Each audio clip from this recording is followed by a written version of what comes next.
Three, two, one. Shalom adik-adik yang dikasih Tuhan. Gimana kabarnya? Pasti luar biasa ya. Kita semua berdoa semoga kita dalam kondisi yang sehat, stamina untuk memuliakan nama Tuhan ya. Mari kita berdoa sebelum kita datang kepada Tuhan dan beribadah kepada Tuhan. Yuk kita lipat kedua tangan kita, tutup mata kita. Mari kita berdoa. Terima kasih Tuhan buat segala kebaikan-Mu. Di setiap hari kami sudah merasakan kasih-Mu yang luar biasa. Dan pada saat ini Tuhan, sore hari ini kami mau datang beribadah kepada Engkau. Kami percaya kuasa-Mu nyata atas setiap kami, dimanapun kami berada. Kami merasakan kasih-Mu dan hadiran-Mu. Di dalam nama Tuhan Yesus, kita yang bersuka cita katakan amin. Kita percaya bahwa Tuhan kita luar biasa ya adik-adik. Tuhan memelihara kita dengan kasih-Nya. Kita percaya Tuhan tidak akan pernah meninggalkan kita ya. Maka dari itu kita tidak boleh khawatir, oke? Mari kita mengucapkan nama Tuhan.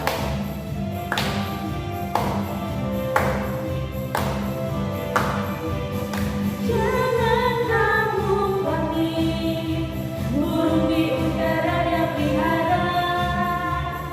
Jangan kamu panik, bunga di padang dia hiasi. Jangan kamu khawatir, apa yang kau makan minum makan.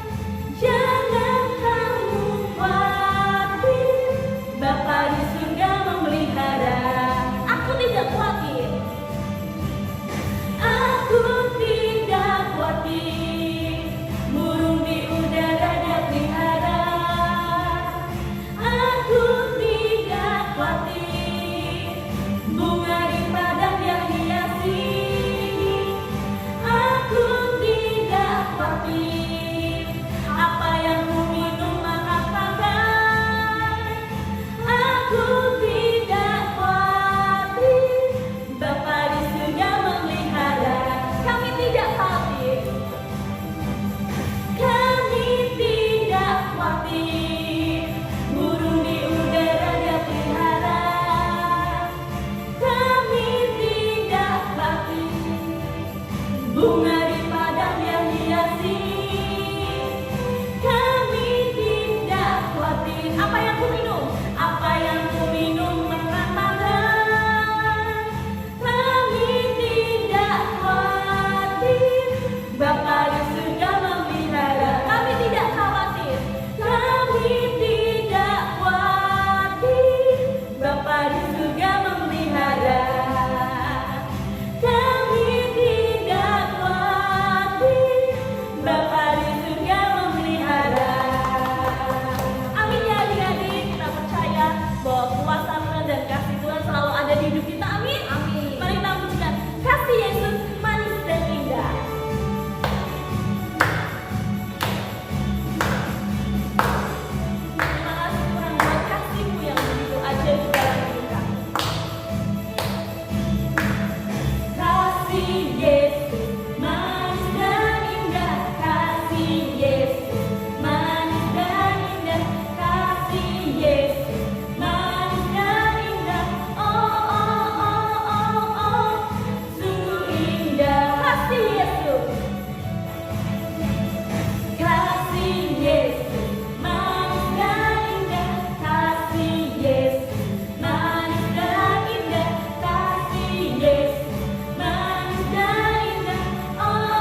satu lagu yang berjudul Tuhan Selalu Menolong.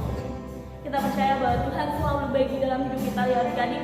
Dia tidak akan pernah meninggalkan kita sedetik pun. Di saat senang, di saat susah, Tuhan selalu ada bersama-sama dengan kita. Amin. Amin.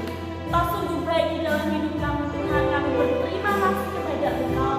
Kau tidak pernah meninggalkan kami. Kau selalu beserta dengan kami Tuhan. Terima kasih Yesus.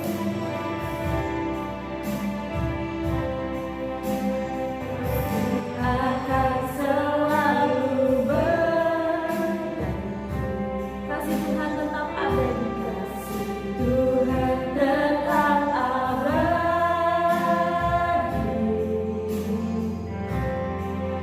tak akan berubah sampai selamanya.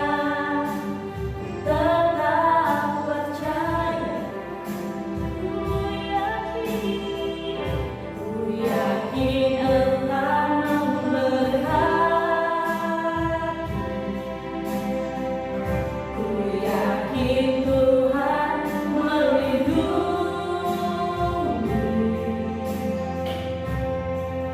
Burung di udara Tuhan pelihara karena kasih-Nya.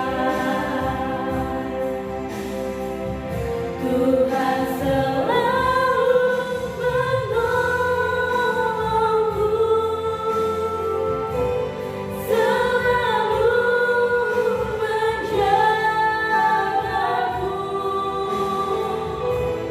selagi rambutku tak akan terjatuh tanpa seizin-Mu.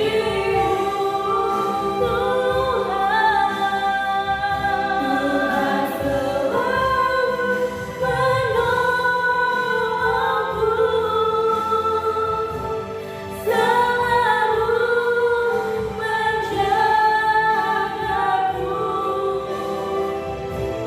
Dia mengenyangkanku dan meliharaku seumur hidupku.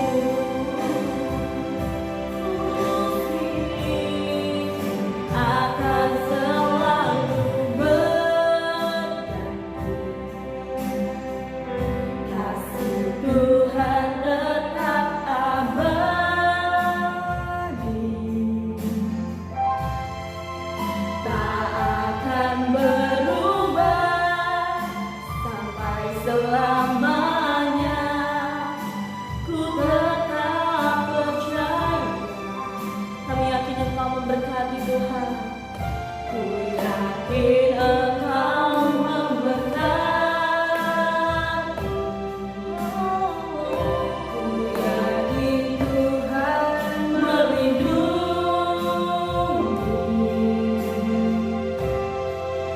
Burung di udara Tuhan pelihara karena kasih-Nya. Tuhan selalu menolongku, selalu menjagaku, selagi rambutku tak akan terjatuh tanpa seizin-Mu.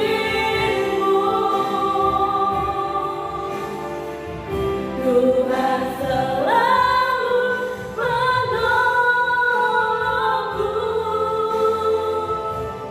selalu menjagaku. Dia mengenyangkanku dan meliharaku seumur hidupku. Tuhan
seumur hidupku.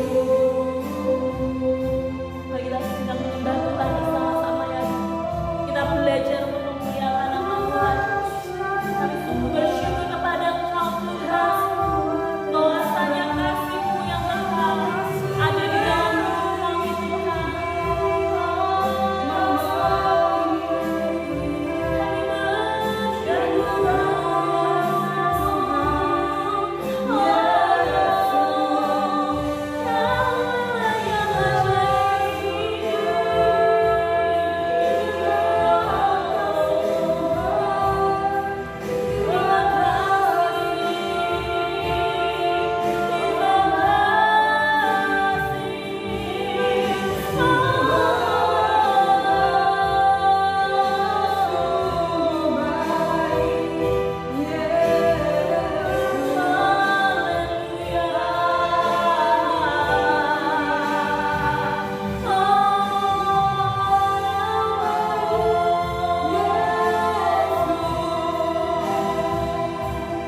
Kau selalu menolong kami Tuhan, dan kami percaya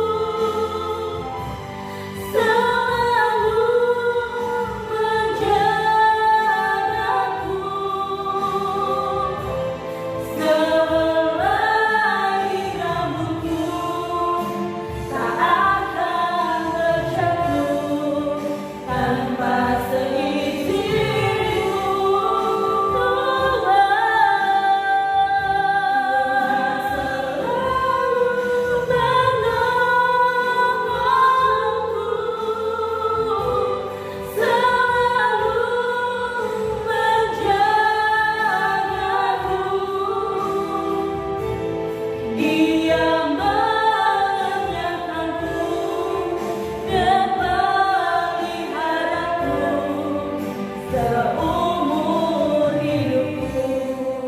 Dia mengenyangkan, Dia mengenyangkanku dan meliharaku seumur hidupku.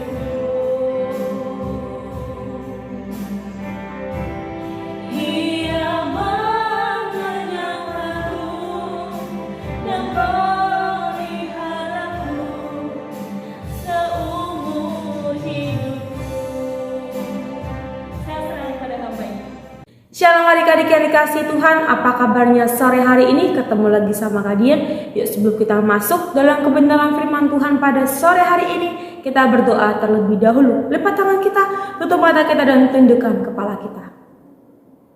Allah Bapa yang baik, terima kasih buat semua kebaikan, kemurahan-Mu dalam kehidupan kami. Sebentar lagi kami akan mendengarkan kebenaran firman daripada Engkau. Tuhan berkati kami dengan sukacita, berkati kami dengan kegirangan, bila ketika firman yang disampaikan itu benar-benar didengarkan oleh semua anak-anak-Mu menjadi berkat dalam kehidupan mereka. Biarlah ya Bapa firman-Mu yang menjadi terang bagi setiap jalan-jalan kami. Terima kasih ya Tuhan, kami menyerahkan jalan pemberitaan firman dalam kuasa tangan-Mu dari awal pertengahan hingga akhir. Kita semua yang siap mendengarkan firman Tuhan berkata, amin. Nah, shalom adik-adik. Ketemu lagi sama kalian setelah berapa minggu ya?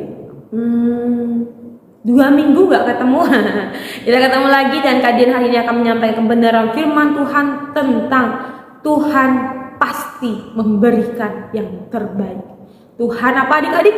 Pasti memberikan yang terbaik. Kalau manusia aja tahu memberikan yang terbaik bagi sesamanya, apalagi dia Tuhan, Allah yang besar, Allah yang hebat, Allah yang perkasa, pasti selalu memberikan yang terbaik bagi setiap anak-anaknya. Tuhan aja memberikan nyawanya bagi setiap kita. Bukti bahwa Tuhan mengasihi kita begitu hebatnya, bahwa Tuhan mengasihi kita dengan begitu nyata dan begitu sempurna. Bagaimana ketika Dia hadir di dunia ini menjadi penebus bagi setiap dosa dan pelanggaran kita. Salah satu bukti nyata bahwa Tuhan benar-benar mengasihi kita, bukan dengan perkataan tapi dengan dengan perbuatan. Tuhan memberikan yang terbaik, Dia Bapa memberikan anaknya yang tunggal bagi setiap kita, agar kita yang percaya kepada Dia tidak binasa, melainkan beroleh hidup yang kekal. Dia Bapa memberikan anaknya yang tunggal, satu-satunya pribadi yang begitu berharga, sangat-sangat berharga, Dia berikan bagi setiap kita. Kalau dipikir-pikir, kita tuh siapa sih? Siapa kita sampai Tuhan begitu mengasihi setiap kita? Siapa kita sampai Dia Tuhan rela memberikan nyawanya bagi setiap kita? Siapa kita sampai Dia Tuhan rela menderita bagi setiap kita? Bahkan Tuhan mengalami hal yang begitu dahsyat ketika Dia hidup di dunia Dia mengalami ketakutan sehari bisa dibilang sehari sebelum Dia disalibkan. Bagaimana ketika Dia berdoa, merendahkan diri, berlutut di hadapan Tuhan. Tuhan berkata, "Jikalau boleh cawan ini berlalu." Tapi Tuhan berkata selanjutnya, "Biarlah kehendak-Mu yang jadi dan bukan kehendak-Ku." Di situ Tuhan berdoa sambil Dia saking ketakutannya, keringnya itu berubah menjadi darah, peluhnya itu berubah menjadi darah. Dia datang pure sebagai manusia dan Dia merasakan ketakutan yang begitu hebat. Tapi ingat adik-adik, Tuhan datang dan menyerahkan semua ketakutan, kekhawatiran dalam dirinya hanya kepada Tuhan, bukan kepada murid-muridnya, bukan kepada orang-orang di sekelilingnya, tapi hanya kepada Tuhan. Jikalau kita memiliki saudara, teman, kakak, adik, ketika kita mungkin berulang tahun, pasti kita selalu mendapatkan yang terbaik. Manusia selalu menghargai sesamanya dan memberikan sesuatu yang terbaik, maka Tuhan juga memberikan yang terbaik bagi setiap kita. Percaya bahwa setiap rencana Tuhan, rancangan Tuhan selalu indah dalam kehidupan kita. Tuhan itu gak pernah merancangkan suatu rancangan kecelakaan, tapi Tuhan itu selalu memberikan rancangan yang terbaik bagi setiap kita. Siapa sih di sini mendapatkan suatu rancangan yang buruk dari Tuhan? Nggak ada, kecuali rancangan kita sendiri yang membuat kita menjadi hancur. Terkadang kita selalu memaksakan, pokoknya aku mau ini Tuhan, pokoknya mau ini, tapi sebenarnya Tuhan tuh punya yang terbaik buat setiap kita, tapi kita ngeyel, kita mau memaksakan kehendak kita ke hadapan Tuhan. Kita menganggap bahwa itu adalah yang terbaik buat kita, tapi ingat, Dia Tuhan tahu segalanya dan Dia tahu yang terbaik bagi setiap anak-anaknya. Kadang belajar dari kisah seorang perumpamaan. Adik tahu kisah tentang anak yang hilang? Kok anak yang hilang? Perumpamaan tentang anak yang hilang. Adik pasti tahu. Kadang suka sama cerita ini. Digambarkan ada dua orang anak dengan seorang ayah. Hidup berkelimpahan, hidup enak, udah semuanya berkecukupan. Di rumahnya itu semuanya serba ada. Dikata dia nggak kerja pun ya nggak apa-apa. Harta ayahnya itu banyak, sangat-sangat banyak. Bahkan untuk menghidupi mereka sampai mereka tutup usia pun dirasa masih cukup. Tapi ada sebuah kisah di mana anaknya ini, si bungsu ini meminta hartanya sebelum ayahnya meninggal. Di mana-mana warisan itu diberikan ketika orang tua kita tuh udah nggak ada, baru kita bisa berbicara tentang warisan. Tapi uniknya si anak bungsu ini, ayahnya masih ada, tapi dia meminta harta. Berkatalah si bungsu kepada ayahnya, Lukas 15 ayat yang ke-12. Kata yang bungsu kepada ayahnya, nih dia mulai datang nih, dengan menurut rencana dia dan perkiraan dia itu adalah yang terbaik nih. Bapa, berikanlah kepadaku bagian harta milik kita yang menjadi hakku. Lalu ayahnya membagi-bagikan harta kekayaan itu di antara mereka. Ayahnya entah sakit hati atau enggak, karena enggak itu sakit apa dia enggak tahu. Tapi ketika anaknya minta kepada bapaknya ini langsung mau memberikan. Dibagikanlah hartanya kepada si bungsu dan kepada anak-anaknya. Udah dapat harta biasa, orang kaya. Adik-adik tahu kan kalau orang udah banyak duit, banyak uang tuh langsung. Beberapa hari kemudian anak bungsu itu menjual seluruh bagiannya itu lalu pergi ke negeri yang jauh. Udah merasa punya uang banyak, gayanya mau merantau. Dia pergi yang jauh, ke negeri yang jauh. Di sana ia memboroskan harta miliknya itu dengan hidup berfoya-foya. Singkat cerita nih, si bungsu ini menghabiskan semua hartanya untuk hal-hal kenikmatan dunia, hal-hal yang disukai oleh anak-anak pada zaman itu yang menyenangkan kedagingan lah. Dia jual hartanya, dia gantikan dengan uang, terus dia pergi ke negeri yang jauh. Singkat cerita, ketika dia foya-foya, uangnya habis. Dia tidak menggunakan uang itu dengan bijak. Tidak ada kebijaksanaan dalam dia mengelola keuangan yang dipercayakan Bapa dalam kehidupannya. Dia foya-foya, menghabiskan uang, entah kemana. Singkat cerita habis dan dia jatuh miskin. Dia kelaparan, dia mencari pekerjaan. Saking miskinnya, akhirnya dia mendapatkan pekerjaan untuk menjaga di kayak ternak babi gitu adik-adik. Nah, singkat cerita dia lapar dan minta kepada tuannya. Tapi apa yang dikasih? Enggak dikasih. Bahkan dia ketika ingin memakan ampas babi sekalipun dilarang oleh tuannya. Dia menderita, dia benar-benar merasakan pahit dan getirnya kehidupan. Sampai satu titik dia berkata. Nah, ayat 18 dikatakan, aku akan bangkit dan pergi kepada Bapakku dan berkata kepadanya. Setelah dia merenungi semua kesalahannya, dia merenungi segala perbuatan yang salah, dia berkata nih adik-adik, Bapa, aku telah berdosa terhadap surga dan terhadap Bapa. Dia merasa dia tuh jadi orang yang berdosa. Dia anggap tuh, ini salah nih. Dia anggap, aku berdosa kepada surga dan aku berdosa kepada Bapakku. Aku tidak layak lagi disebutkan anak Bapa. Jadikan aku sebagai salah seorang upah Bapa. Dia anggap tuh, udahlah aku mau balik aja ke rumahku. Aku mau menjadi prajurit lah, yang penting aku bisa makan dengan layak. Ketika dia mengingat bahkan di rumah Bapakku, prajuritnya tuh makan dengan layak, makan dengan yang benar-benar memanusiakan manusia. Jadi dia berpikir, aku akan pulang ke rumahku dan aku akan menjadi salah satu prajurit Bapakku.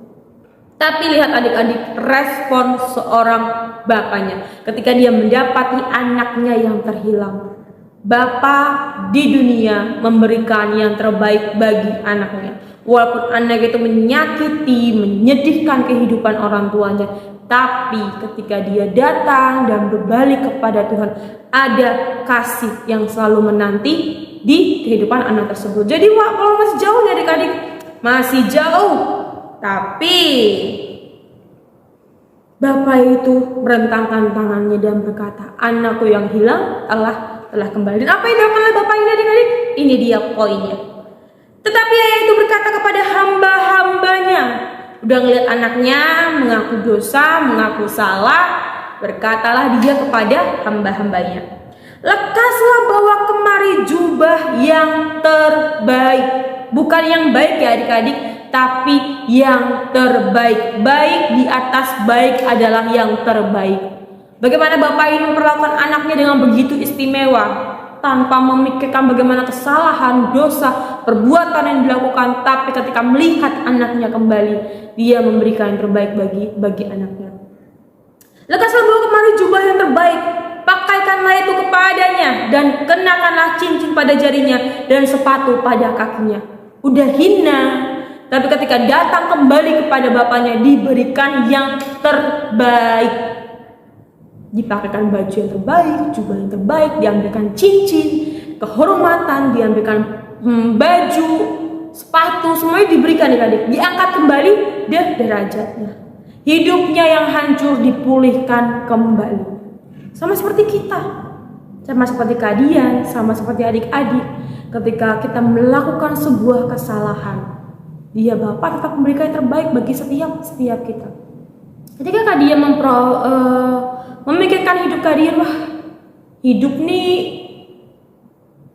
kalian tuh sebenarnya kayak jahat di hadapan Tuhan, nggak ngelakuin firman Tuhan, kadang suka bohong di hadapan Tuhan, kadang suka main-main di hadapan Tuhan. Tapi bagaimana kasih Tuhan itu begitu sempurna dalam kehidupan kalian. Bagaimana Tuhan selalu memberikan yang terbaik bagi setiap kehidupan kalian. Makanya kadang Tuhan, kok baik banget sih? Luar biasa. Kadang kalau manggil Tuhan tuh bukan Tuhan tapi Baba. Kadang suka kalau manggil dia Bapa. Nah, Jadi kalau kalian pikir tuh, wah kasih Tuhan tuh memang benar-benar sempurna, kasih Tuhan tuh benar-benar yang terbaik, kasih Tuhan tuh benar-benar menghapuskan segala dosa dan pelanggaran, gak mengingat lagi dosa-dosa setiap pelanggaran kita. Bahkan ketika kita datang dengan dosa semerah kain kirmizi, Dia akan menjadikan putih seperti bulu domba. Wah, ketika kita mungkin membuat kesalahan kepada manusia, itu akan diperhitungkan mungkin sampai titik darah penghabisan. Diingat terus nih, itu jahat toh, dia jahat kepada aku, dia melukai perasaanku. Manusia mengingat dosa kita sampai titik darah penghabisan, tapi Dia Tuhan melupakan dosa dan pelanggaran kita tanpa embel-embel apapun. Ketika kita datang kepada Tuhan bertobat, Bapa, aku minta ampun, aku berseru kepada Engkau, berserah kepada Engkau, menyerahkan kehidupanku. Pengampunan itu enggak datang tanpa ada embel-embel apapun, tanpa ada kata tapi, tanpa ada syarat. Tuhan memberikan kasih karunia bagi setiap kehidupan kita. Tuhan memberikan yang terbaik kepada kita. Ketika manusia bisa mengingat semua dosa dan pelanggaran kita, tapi Dia Tuhan menghapus setiap dosa dan pelanggaran kita. Itulah bedanya Tuhan dengan manusia. Manusia mengingat setiap rasa sakit hatinya, tapi Tuhan gak pernah mengingat itu semua. Dia Tuhan adalah kasih. Jadi Tuhan gak akan pernah bisa berhenti mengasihi kita. Udahlah, aku stop mengasihi kau, anakku, engkau jahat toh. Oh, gak akan mengasihi, aku stop mau mengasihi. Enggak, Dia Tuhan adalah kasih. Kalau kita berbicara Tuhan adalah kasih, di saat itulah kita akan melihat kasih yang begitu sempurna di dalam kehidupan kita. Jadi ingat adik-adik, Dia Tuhan yang selalu memberikan terbaik bagi setiap kehidupan kita. Percaya nggak? Percaya dong, nggak mungkin nggak percaya. Kalian akan selalu percaya kepada rencana Tuhan. Kalian akan selalu percaya akan rancangan Tuhan. Orang Kristen itu selalu berjalan di atas kemustahilan. Apa yang mustahil bagi setiap kita menjadi mungkin di hadapan Tuhan. Gak ada yang mustahil di hadapan Tuhan. Ketika kita berpikir, mustahil dia bisa terjadi nih. Tapi ketika adik-adik mulai berjalan bersama dengan Tuhan, ingat, tidak ada yang mustahil. Seorang anak yang terhilang kembali kepada bapaknya tanpa ada hukuman atau apapun. Ketika dia datang, dia disambut dengan kasih yang begitu sempurna. Ketika dia datang, dia disambut dengan sukacita, bahkan diberikan yang terbaik. Sama seperti Bapa di bumi memberikan yang terbaik bagi anak-anaknya, Dia Tuhan juga akan memberikan yang terbaik bagi setiap kita. Gak mungkin kita minta roti Tuhan ngasih batu. Gak mungkin kita minta ikan Tuhan ngasih ular. Enggak. Tuhan selalu memberikan yang terbaik bagi setiap kita. Bahkan ketika Tuhan mengambil sesuatu dalam diri kita, ingat, Dia akan menggantinya berkali-kali lipat. Jangan pernah pertanyakan kasih Tuhan dalam kehidupan kita. Tapi sebenarnya yang patut dipertanyakan adalah kasih kita kepada Tuhan. Benarkah kita memiliki kasih? Benarkah kita memiliki cinta kepada Tuhan? Benarkah kita mengasihi Tuhan? Yang tahu hanya diri kita sendiri dan Tuhan. Ingat, gak ada yang bisa menilai kita selain Tuhan. Bahkan orang terdekat kita sekalipun gak bisa menilai kita. Tapi ingat adik-adik, belajarlah memberikan yang terbaik kepada Tuhan. Dan Tuhan akan memberikan yang terbaik bagi setiap kehidupan kita. Ingat adik-adik, percaya penuh kepada Tuhan. Jangan mempertanyakan kasih Tuhan. Dia Bapa yang selalu memberikan terbaik bagi setiap anak-anaknya. Oke, demikian renungan firman Tuhan pada sore hari ini. Kita berdoa, kita mengucap syukur di hadapan Tuhan, karena kasih Tuhan yang begitu sempurna dan hebat dalam kehidupan kita. Bapak, kami mengucap syukur buat semua kasih-Mu dalam kehidupan kami. Terima kasih karena hari ini kami masih bisa mendengarkan kebenaran firman daripada Engkau. Biar kami memahami dan kami mengerti bahwa Engkau Bapa yang selalu memberikan terbaik bagi setiap kehidupan kami. Walau kami seringkali jatuh bangun dalam dosa, tapi kami mau selalu bangkit kembali kepada Engkau ya Tuhan. Engkau yang selalu merentangkan tangan-Mu, menerima kami kembali untuk kami bersuka cita bergirang di hadapan Engkau. Dan saat ini ya Bapa, kami berkati seluruh anak-anak-Mu yang mendengarkan firman pada sore hari ini, penuh mereka dengan sukacita, penuh mereka dengan kegirangan. Jadikan mereka anak-anak yang takut hormat akan Engkau. Jadikan mereka anak-anak yang mengasihi Engkau bukan dengan perkataan tapi dengan perbuatan. Sekalipun mereka masih kecil ya Tuhan, buatlah mereka menerima lawatan daripada Engkau. Buat mereka menikmati akan sukacita penuaian, sukacita keselamatan hadir dalam kehidupan mereka. Kami tahu ya Bapa, tidak sia-sia ketika kami duduk diam mendengarkan firman-Mu, bernyanyi, memuji dan bahkan meninggikan nama-Mu, dan Engkau Allah hadir di tengah-tengah kami. Terima kasih ya Bapa, kami menyerahkan semua dalam kuasa tangan-Mu. Pertemukan kami kembali minggu depan untuk kami lebih lagi bersuka cita bersama-sama dengan kakak-kakak yang lainnya Bapak. Dan biarlah tidak jemunya kami meninggikan nama-Mu selalu. Terima kasih ya Pak, segala puji dan kemuliaan hanya bagi Engkau Raja atas segala raja. Kita yang sudah berdoa berkata amin. Terima kasih adik-adik, Tuhan Yesus memberkati kita semua.